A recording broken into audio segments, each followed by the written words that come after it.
Confirmation के हिसाब से दो अलग अलग इनकाउंटर साइट्स पे इनकाउंटर्स हुए हैं। बॉडी की कंफर्मेशन के हिसाब से 6 आतंकियों का मारे जाने का खबर है। जी जी सर, कितनी बड़ी सफलता है ये सिक्योरिटी फोर्सेस के लिए, क्योंकि काफी चल रहा था पिछले दिनों से इंटेलिजेंस इनपुट जिस अंदाज से जम्मू में कुछ टेरर अटैक्स हुए थे और लगातार उसके बाद ऑपरेशंस आपने शुरू किए। डोडा में 4 टेररिस्ट मारे गए, उसके बाद बारामूला में और अब साउथ कश्मीर के कुलगाम में। निसंदेह ये एक बहुत बड़ा माइलस्टोन है, बहुत बड़ा प्रोग्रेस है। सिक्योरिटी एनवायरनमेंट में मजबूती लाने के लिए ये सक्सेसेस बहुत मायने रखते हैं और एक सब्सटेंटिव तौर पे भी और एक मैसेजिंग के तौर पे भी ये इस चीज की इंडिकेशन है कि सिक्योरिटी आर्किटेक्चर की और लोगों का बढ़ चढ़कर इसमें ह्यूमन इंटेलिजेंस की जो फ्लो है उससे जाहिर होता है कि ये एक फाइट जो है वो लॉजिकल कंक्लूजन पर पहुंचेगी और इसमें लगातार इस तरीके का सक्सेसेस आते रहेंगे और जो भी कोशिश होगा दूसरे साइड से, उन्होंने मजबूर हैं अपने कोशिशों से बाज नहीं आने का, पर हम अपनी सिस्टम को, अपना सिक्योरिटी आर्किटेक्चर जिसमें Jammu Kashmir police, Indian army, agencies और सेंट्रल आर्म पुलिस फोर्सेस हैं, सब मिलकर और खासकर जैसे मैं बार बार जगह जगह पर कहता हूं कि अवामी सपोर्ट के साथ, लोगों के साथ इस चीज को हम जरूर जीतेंगे और हम ये समझते हैं कि लोगों का पीस में, शांति में और ज्यादातर और लोगों का जान बचाने के लिए, इस अफरा तफरी को खत्म करने के लिए मेरे ख्याल में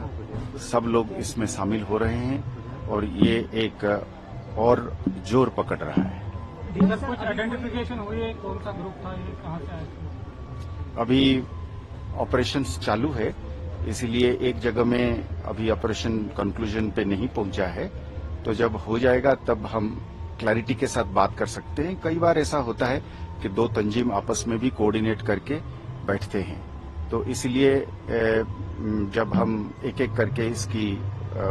वो करेंगे तब इसमें लोकल टेररिस्ट्स का भी होने का खबर मिली है, तो इसकी जब कंक्लूजन पे आ जाएगा तब हम सटीक तौर पे ये कह पाएंगे कि तंजीमों के हिसाब से कि क्या एक ही तंजीम के थे या एक से ज्यादा के थे। क्या हो रहा है कि जम्मू रीजन में इस तरह के मामले ज्यादा हो रहे हैं? नहीं,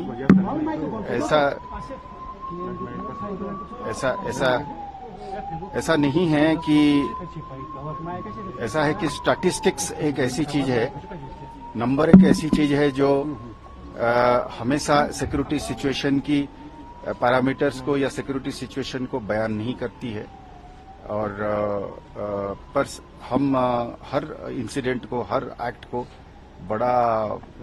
ग्रेविटी के साथ और बड़ा सीरियसनेस के साथ लेते हैं। तो मैं जैसे जगह जगह पर कहा हूं कि जम्मू साइड में एक पुराना चीज को एक्टिवेट करने की कोशिश है, तो इसीलिए जब एक जगह में कुछ हद तक, कुछ देर तक, लास्ट इंसिडेंट 2006-2007 के बाद अब जब इंसिडेंट्स होने लगे हैं या होने की कोशिश हो रही है, तो एक कंसर्न पैदा होती है, पर उस कंसर्न का मतलब नहीं है कि दुश्मन ने कोई भारी कामयाब हासिल करी है। देखिए, सबसे बड़ी कामयाबी है आतंक का एक इंसिडेंट करना, पर आतंक के पीछे एक सपोर्ट बेस को खड़ा करना, ये दोनों अलग अलग चीज है। आज अब अगर जम्मू की बात करते हैं तो उसी जम्मू के जिले में आप जाइए, गंदों में आप जाइए, डोडा में आप जाइए, उधमपुर में आप जाइए, डुड्डू बसंतगढ़ में, बनी मछेड़ी में, आप पाएंगे, अगर आप मेरे मीडिया मित्र जब जाएंगे वहां पे लोगों से बात करेंगे तो आपको ये पक्का पता चलेगा कि वो माहौल नहीं रहा है। तो कोई आतंक को फैलाने के लिए जो इकोसिस्टम है वो नहीं है, वो हमारा सबसे बड़ी कामयाबी है। तो हम उस कामयाबी को बुनियाद बनाते हुए हम उम्मीद करेंगे कि हम अमन को और शांति को कायम रखें।